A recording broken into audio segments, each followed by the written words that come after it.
മുട്ടയുടെ മഞ്ഞ കഴിക്കുന്നതുകൊണ്ടിട്ട് കൊളസ്ട്രോൾ ഉണ്ടാവോ, ഹാർട്ട് അറ്റാക്കിനും മരണത്തിനും വരെ കാരണമായേക്കാവോ?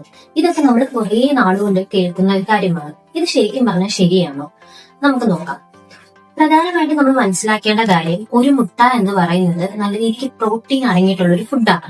പ്രോട്ടീൻ റിച്ച് ആയിട്ട് നമുക്ക് 6 ഗ്രാമോളം പ്രോട്ടീൻ നമുക്ക് ഒരു മുട്ടയിൽ നിന്ന് വരെ കിട്ടുന്നുണ്ട്. അതുകൊണ്ട് തന്നെയാണ് ഈ ജിമ്മിന് പോകുന്നവരും മസിൽ ബിൽഡ് ചെയ്യുന്നവരും ഒക്കെ മുട്ട അധികമായിട്ട് യൂസ് ചെയ്യുന്നത് നമ്മൾ കണ്ടിട്ടുണ്ട്. പക്ഷെ ഈ മുട്ടയുടെ മഞ്ഞയാണ് എല്ലാവർക്കും വിഷയം. മഞ്ഞ എടുത്ത് മാറ്റിയിട്ട് മുട്ട കഴിക്കുന്നവരെ നമ്മൾ കണ്ടിട്ടുണ്ടല്ലേ. പക്ഷെ ഈ മുട്ടയുടെ മഞ്ഞയിൽ നിന്ന് കൊളസ്ട്രോൾ വരും എന്നുള്ള ആ ഒരു പേടി കാരണമാണ് അങ്ങനെ പലരും ചെയ്യുന്നത് നമ്മൾ കണ്ടിട്ടുള്ളത്. ശരിക്കും സ്റ്റഡീസ് പറയുന്നത് എന്താന്ന് വെച്ചാൽ, നമ്മൾ ഒരു ദിവസം ഒരു മുട്ടയുടെ മഞ്ഞ കഴിച്ചു എന്ന് പറഞ്ഞിട്ട് നമുക്ക് കൊളസ്ട്രോൾ വരിക, അമിതമായി വണ്ണം വെക്കുക, ഹാർട്ട് അറ്റാക്ക് പോലുള്ള ബുദ്ധിമുട്ടുകൾ വരിക, അങ്ങനൊന്നും ഉണ്ടാകില്ല. അങ്ങനൊന്നും ഉണ്ടാകാനുള്ള സാധ്യതയും ഇല്ല. പക്ഷെ ആ മുട്ട കഴിക്കുന്ന രീതിയിലാണ് പ്രശ്നങ്ങൾ വരുന്നത്. ചിലർ മുട്ട കഴിക്കുമ്പോൾ എപ്പോഴും ഓയിൽ യൂസ് ചെയ്യുന്നവരുണ്ട്, ബട്ടർ യൂസ് ചെയ്ത് മാത്രം മുട്ട കഴിക്കുന്നവരുണ്ട്.